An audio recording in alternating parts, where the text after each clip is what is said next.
avance, un relanzamiento de la relación trilateral. Saludo al doctor Jesús López Almejo, tu profesor de Relaciones Internacionales, amigo de Sin Censura. Querido Jesús, te mando un abrazo. ¿Cómo estás? Buenas tardes.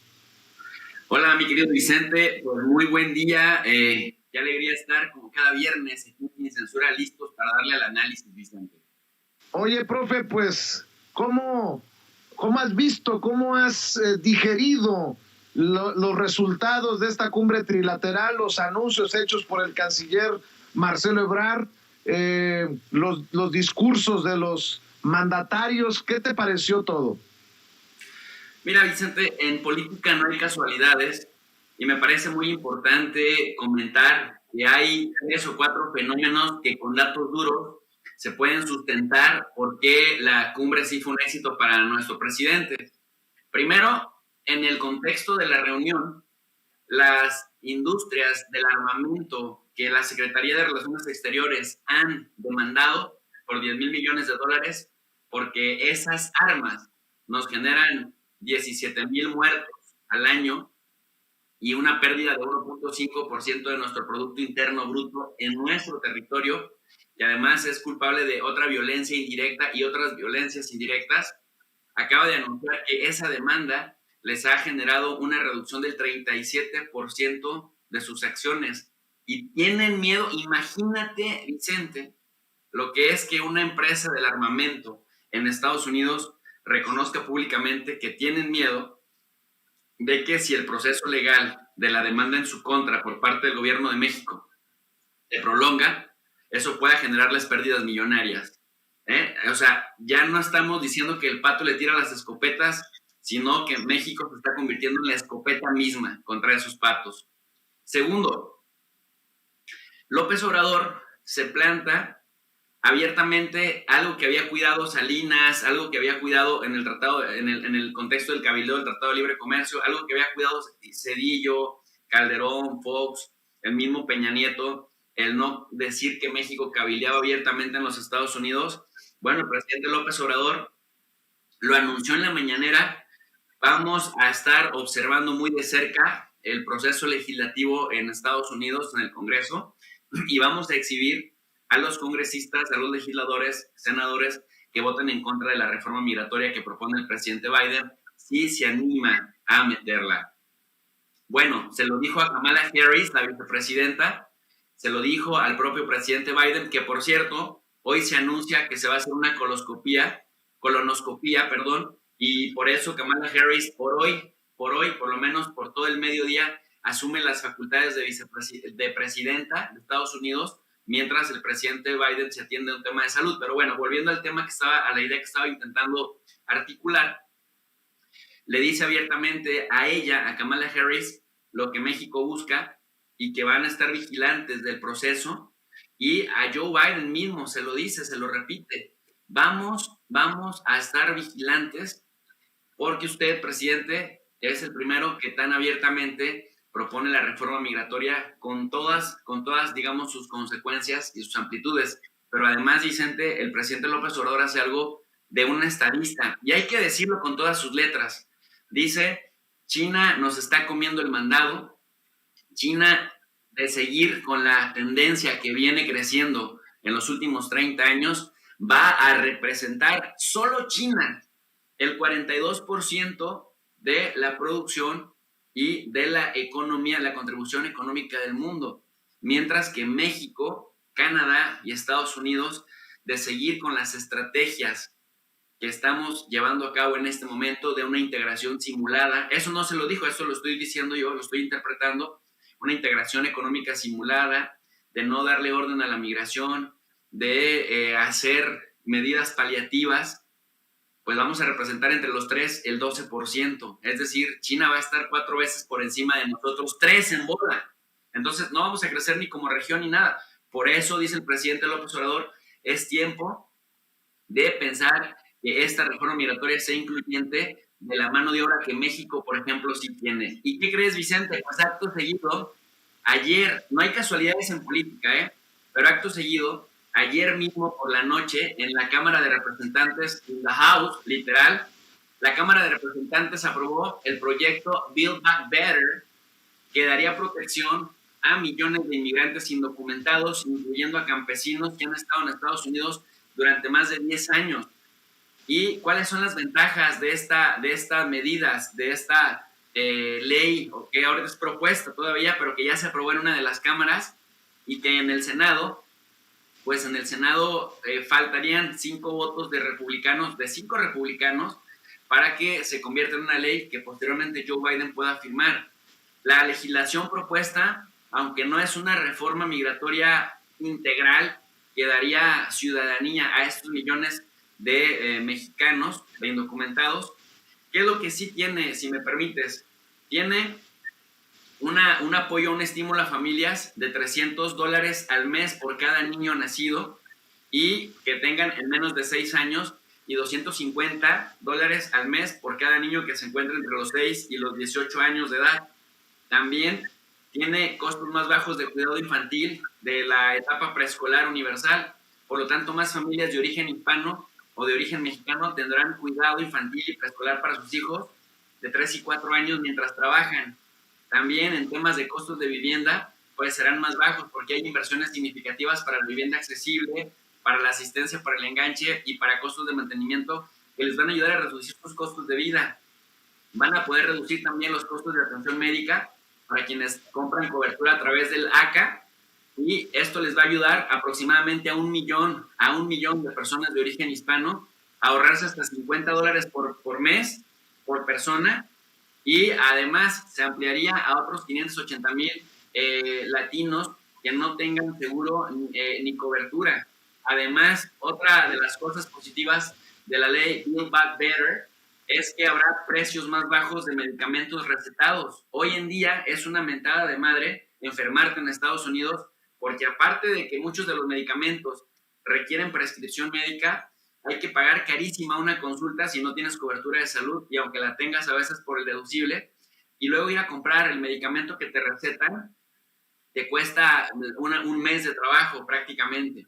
Y entonces acá lo que se pretende con esta medida de Build Back Better es que haya precios más bajos de medicamentos recetados para que entonces las comunidades más vulnerables también cuenten con esa cobertura y no se desfalquen cada que alguna enfermedad les acecha.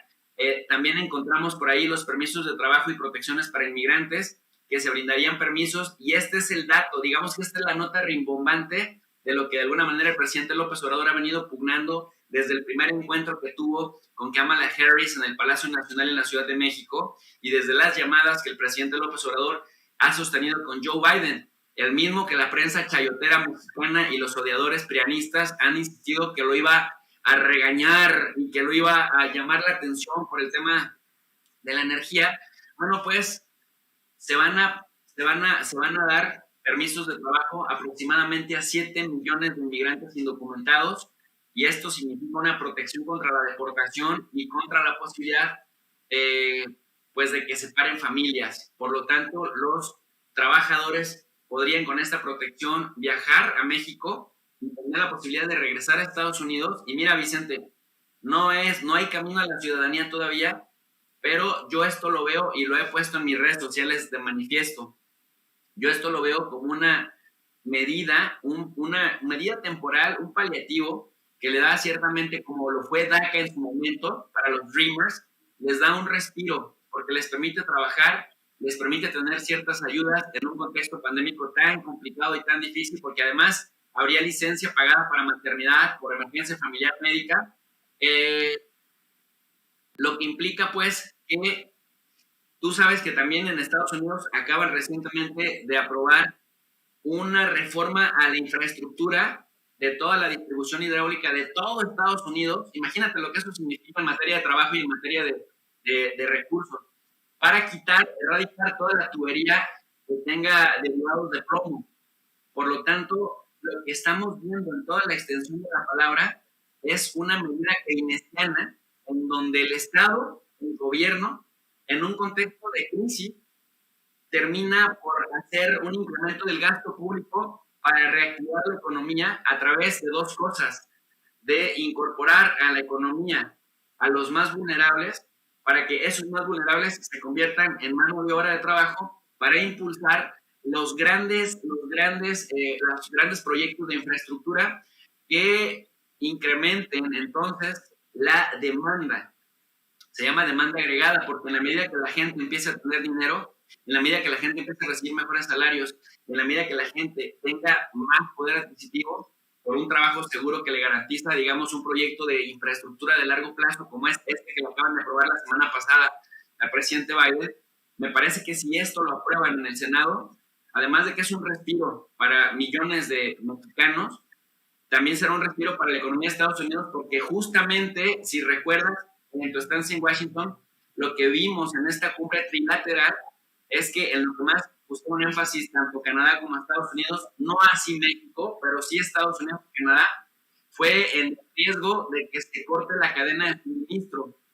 Y en la cadena de suministro no hay nadie más importante que la mano de obra mexicana. Así que si hablamos de que el presidente López Obrador busca devaluar por arriba de 300, pues ayer cambió por arriba de 300 porque con datos en la mano demuestra lo importante que es México para la economía de ambos países, tanto de Estados Unidos como de Canadá, pero además también estamos viendo acción-reacción, porque ya vemos cómo la bancada del presidente Biden, tanto en la Cámara de Representantes como posiblemente sucederá en la Cámara de Senadores, ya pusieron manos a la obra, Vicente.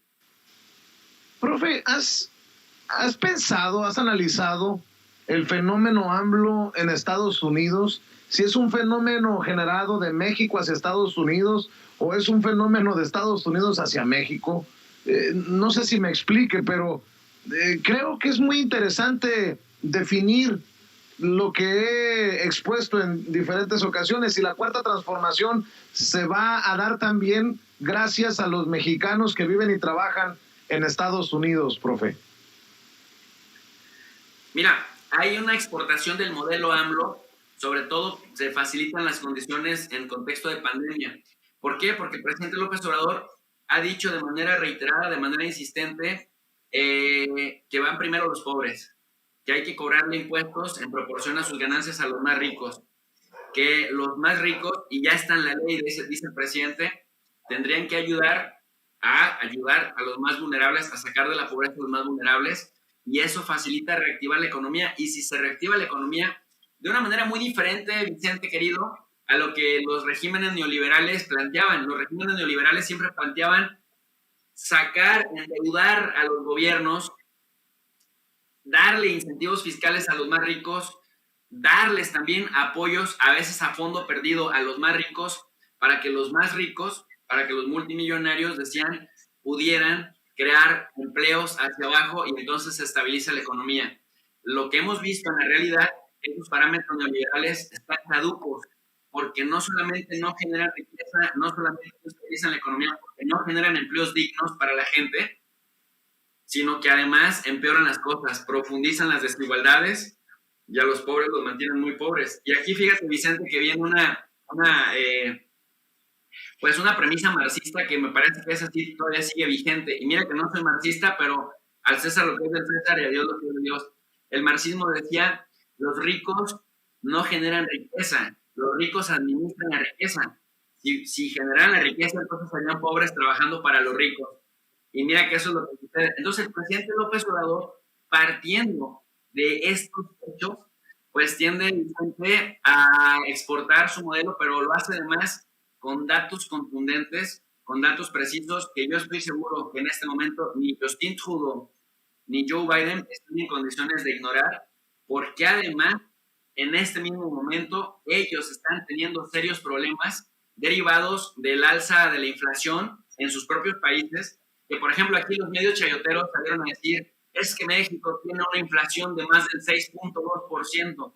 Bueno, si revisamos la inflación de Estados Unidos, está por las mismas. Si revisamos la inflación de Canadá, está por las mismas. Si pensamos en la inflación en Argentina, bueno, en Argentina rebasa el 50%, querido Vicente.